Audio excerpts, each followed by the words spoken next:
अब हम गति के समीकरणों को जो है ग्राफ विधि से निकालेंगे। तो ग्राफ विधि से निकालने के लिए हमको पहले क्या करना पड़ेगा, समय वेग ग्राफ जो है खींचना होगा।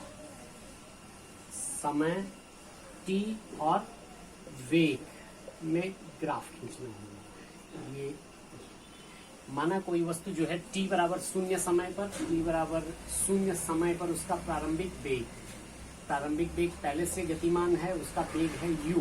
तो t बराबर 0 ये हो गया, इसका प्रारंभिक वेग अगर हम मान लें u है। और इसके बाद ये जो है एक समान त्वरण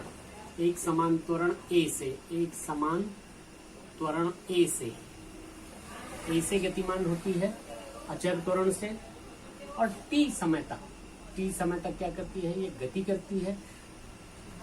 t समय बाद इसका वेग हो जाता है, क्या, v, यानी कि इसका वेग हो जाता है v। तो ये जो ग्राफ कहलाएगा, ये यहां से यहां तक, ये t समय का t के साथ वेग ग्राफ कहलाएगा। और इस ग्राफ से हम क्या करेंगे, गति के जो समीकरण हैं इन समीकरणों को निकालेंगे। तो सपोज इसको O कह दें, इसको A कह दें, इसको B कह दें, इसको C कह दें, इसको D कह दें, इसको अगर जरूरत पड़ती है E लिख दें। तो जो त्वरण होता है, त्वरण बराबर होगा रेखा AB का ढाल, और AB का ढाल यानी कि प्रवणता, यानी कि tan BAC is equal to हो जाएगा लंब बटे आधार BC बटे AC। और BC कितना है, BC ये कितना है टोटल V, T ये कितना है V, और ये कितना है U। तो ये कितना हो जाएगा V माइनस U हो जाएगा।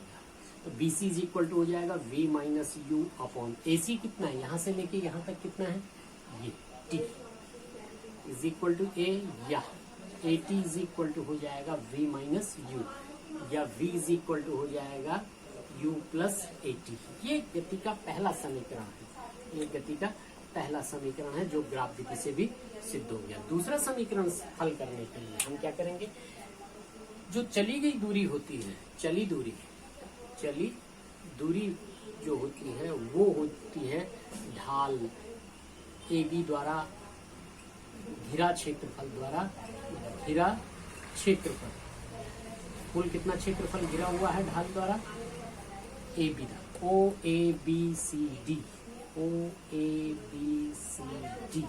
और इस क्षेत्रफल को हम क्या लिख सकते हैं, ये पूरा क्षेत्रफल है, ये इसको हम क्या लिख सकते हैं, OACD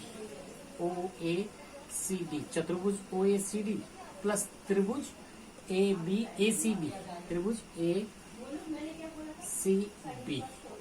चतुर्भुज जो है OABC, इसका क्षेत्रफल कितना होगा, लंबाई गुणा गया चौड़ाई। लंबाई कितनी है T, यानी कि इसको एक और टर्म ले लीजिए OD इंटू OA, प्लस त्रिभुज का क्षेत्रफल क्या होता है 1/2 आधार AC इंटू BC।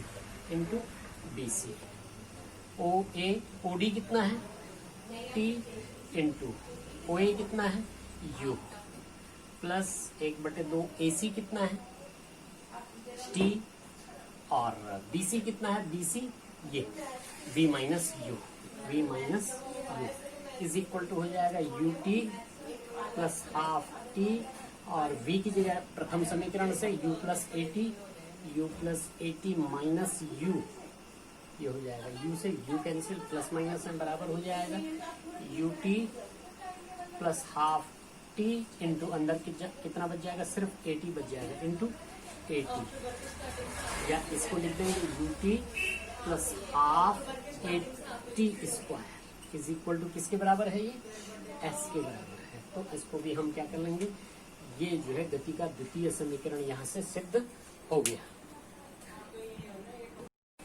अब हम गति के तृतीय समीकरण को क्या करेंगे, सिद्ध करेंगे इसी ग्राफ विधि से। ग्राफ वही है। तो पिछले जब गति का द्वितीय समीकरण निकाल रहे थे हम, तो तय की गई दूरी क्या थी, AB द्वारा घिरा हुआ क्षेत्रफल, AB वक्र द्वारा घिरा हुआ क्षेत्रफल ABBO ये था। उसमें हमने क्या किया था, इस चतुर्भुज का क्षेत्रफल और इस त्रिभुज के क्षेत्रफल को जोड़ दिया था। अब ये इसको हम दूसरे प्रकार से भी जोड़ सकते हैं। ये जो आकृति है ये समलंब चतुर्भुज की आकृति है, यानी कि समलंब चतुर्भुज का क्षेत्रफल, समलंब चतुर्भुज का क्षेत्रफल। तो समलंब चतुर्भुज का क्षेत्रफल क्या होता है, आमने सामने की भुजाओं का योग बटे 2 इंटू उन दोनों भुजाओं के बीच की दूरी। तो OA एक भुजा प्लस दूसरी भुजा BD बटे 2 इंटू OD, दोनों भुजाओं के बीच की दूरी, ये हो गई। तो U प्लस ये क्या है OA, U प्लस BD कितना है V बटे 2 into T, U plus B by 2 into, अब देखिए गति का पहला समीकरण हम जानते हैं V is equal to U plus AT, AT is equal to क्या हो जाएगा, V, U को इधर ले आएंगे V माइनस यू, तो T बराबर हो जाएगा A नीचे चला जाएगा V minus U upon A।